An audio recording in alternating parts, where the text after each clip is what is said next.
good morning. Today I Purnima is going to continue the lesson The Summit Within.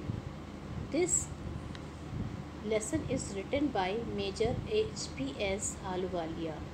Now he wrote this lesson when he conquered and his team conquered Mount Everest in 1965, and he was the his team were the first Indian team to reach at the summit of Mount Everest in 1965.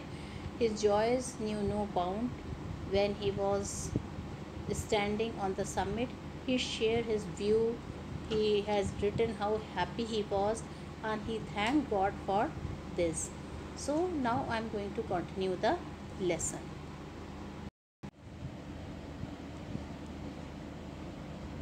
So the summit within is a lesson in which Major H.P.S. Ahluwalia was a member of the first successful Indian expedition to Mount Everest in 1965. Now in this lesson it is described how he felt, and he felt that he had come close to God. At that moment he was very happy and he thanked God for climbing the summit. At the same time he thanked God. He felt that he had come very close to the Almighty. Now here you can see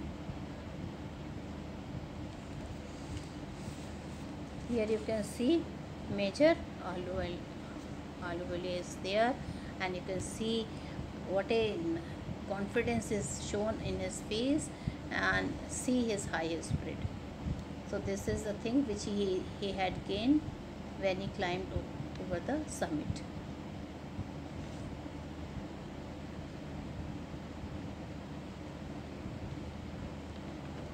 So I will be explaining you from here, from page number 78. Now as I told you, Major Ahluwalia was a member of the first team conquering Mount Everest in 1965, and he is sharing about his feeling standing on the highest peak of the world. Children, he shared his feeling when he stood on the highest peak of the world. His first feeling was of humility. He thanked God because the expedition had ended successfully. Now children, the first thing he did when he climbed on the summit, on the peak of the highest peak of the Himalaya, he thanked God and thanked him that it was due to Almighty his mission was successful. And he also thanked him that he felt that he has come closer to God. He was both happy and sad. Happy because he had got success in climbing the world highest peak, and sad because he felt aggrieved because he had reached the summit, and after that there would be nothing higher to climb. Now climbing Mount Everest gives a deep sense of joy which lasts for a lifetime. The experiences changed one completely. It was a conquest of a high mountains, but the writer felt that climbing or getting over the summit of the mind was no less difficult. Now children, he had not only shared that he had climbed the mountain, he is telling his feeling the moment he had climbed the mountain, and he did not get success in climbing the mountain, but he is telling that there is one summit in his mind also, and climbing there was no less difficult. So he had climbed to that summit which is there in his mind. Now children, when he had climbed on the top of the mountain, he asked himself why he had chosen to climb, and then he felt that he had chosen to climb because he cannot live without mountain.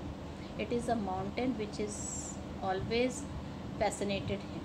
It is a mountain which has always attracted him.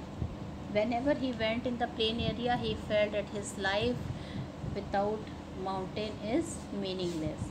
So from the very childhood he wanted to climb over the mountain. Now the achievement became a thing of the past, and he was sad that one day this memory would fade with the passing of time. He questioned himself as to why people wish to climb high mountains. The simplest answer he got from himself that it is a very difficult task, and man feel great in overcoming difficulties. So climbing mountain is a tough task because it tests one physical strength and willpower. Well, I told you that there were many personal questions which he answered himself. Like mountain, I already told mountain was a attraction for him since his childhood. He missed them when he was away from them, and the beauty and the grandeur presented a challenge. And when he climbed on the peak that day, he felt that he had came closer to God, and he felt the mountain are the most mightiest thing, they are the most stronger thing, and they are the most beautiful thing. So that was the reason that he had climbed the highest and the most challenging, he had done the most challenging task. Though it was very difficult to struggle with rocks and ice, when he stood on the summit, he felt the joy of having done something great or achieving something great. Now children, he is telling that he also shared his experience that climbing upon the mountain is difficult, as well as climbing down the mountain is also very difficult. And he tells that it is a proof of man's love for adventure. The experience he had gained just is not just physical but is spiritual also. Breathing is difficult in the mountain, but then he had to overcome all these things. Now children, he also shared that sometimes he felt so ill, so sick, and sometimes the journeys were so difficult, so uncomfortable that he felt like going back, but something in you checks you from giving up. A spirit is there, a conscious is there, which keeps on telling you that don't give up. And definitely when he reached the top, he tells himself that it was a rewarding effect, rewarding effort for him. And he was very pleased when he saw the beautiful vast valleys of Himalayas. He go down in front of God and thanked him for that. Not only children, when he came back from the mountain, from the highest peak of the world, he had left the picture of Guru Nanak, and I told you his friend also left a picture of Goddess Durga, and Fu Dorji left a relic of Buddha. He also shared this thing when Edmund Hillary went to the highest peak, when he had climbed to the highest peak, when he had reached the highest peak, he had buried a cross under the rocks in the snow. Now children, why do people do this? So these are the things by which people pay respect to God. Okay.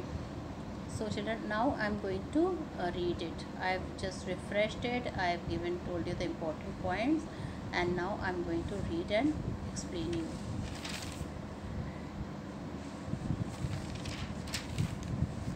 So now he is telling, I am starting from here. You can see I am starting from this, from here. This whole I will be doing. The physical conquest of a mountain. So I was telling you the physical conquest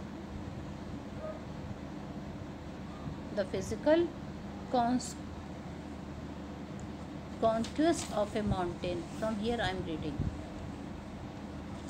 The physical conquest of a mountain is only one part of the achievement.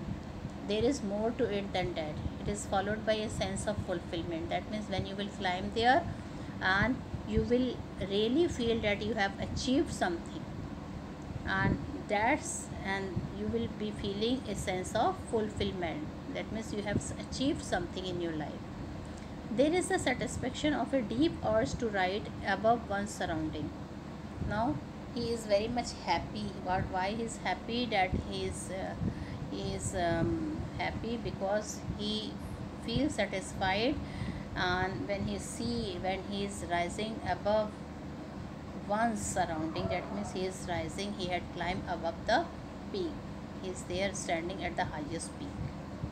It is the eternal love for adventure in man, and they show that it is a love for adventure. The experience is not mere physical, it is emotional, it is spiritual. The experience is not merely physical, it is emotional, it is spiritual. So children, not only the experience was physical, but it was emotional also, and it is, of course, according to him, it is very much spiritual to him. Consider a typical climb towards the summit on the last height. You are sharing a rope with another climber. Now he is telling something, some tips he is giving, that how he climbed on the highest peak of the Himalaya mountain. So consider a typical climb towards the summit on the last height. You are sharing a rope with another climber. So he is telling you when he climbs, he had to share a rope with another climber. You form in. He cuts a step in the hard ice, and children, that person, he cuts the step in the hard ice also. Then he believes, and you inch your way up. Then by very carefully, inch by inch, they move towards the mountain. And he is telling the climb is grim, and he is feeling grim when he was climbing. He was feeling very grim at that time, and not only that, it took a lot of his energy. The climb is grim. You strain every nerve as you take every step. That means all your nerves, they feel a pressure. They are exhausted when you take. With every step, they are strained every time. Famous climbers have left record of the help given by others. Now children, there are many famous climbers like Edmund Hillary was there. Okay, so they had left something. Okay, and he is telling famous climbers have left record of the help given by others. They have also recorded how they needed just that help, else they might have given up. Breathing is very difficult. Now he is also telling that others climbers, they have also recorded how they needed just that help, otherwise they would have given up.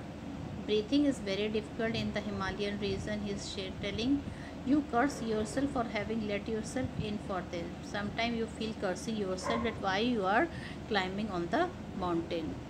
You wonder why you ever undertook the ascent. There are moments when you feel like going back. Now sometimes he is telling that sometimes we were so tired, sometimes we were so fed up, that what happened, he felt like going back.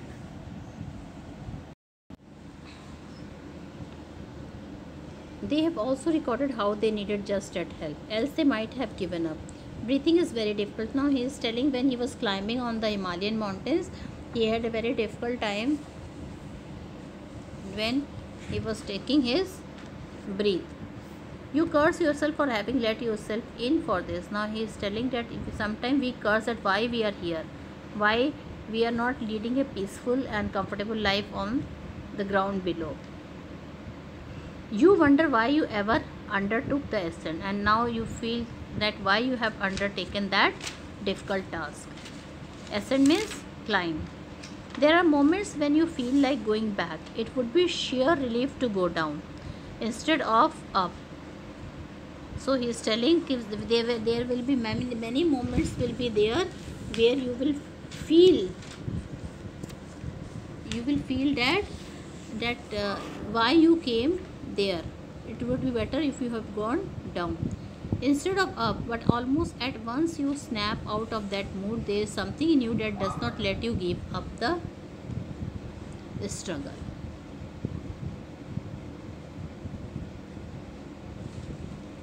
So he is telling that but when your mood is okay,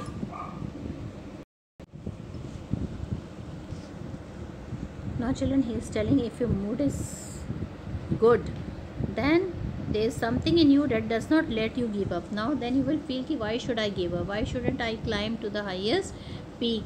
When I'm here, then I should do my duty, I should get success in climbing, I should face the struggle which while climbing. And then this is the feeling when you will have, you will go on. Your companion keeps up with you just under 50 feet. Now your companion keeps up with you just under 50 feet or 100 maybe. You ask yourself, is there no end? You look at your companion and he looks at you. Or 100 maybe. You ask yourself, is there no end? You look at your companion and he looks at you. You draw inspiration from each other, and then without first being aware of it, you are at the summit. So he is telling that you will gain your energy when you will go there with your companions, and just under 50 feet or 100 maybe, you ask yourself, is there no end? Now children, when you are away from the peak, lot of question comes to you. Is this type of question, oh, it's still 50 feet we have to climb, or still we have to climb 100 up. So many questions you will have to ask yourself. And he once again you will have this feeling, is this mountains has no end? You look at your companion and he looks at you.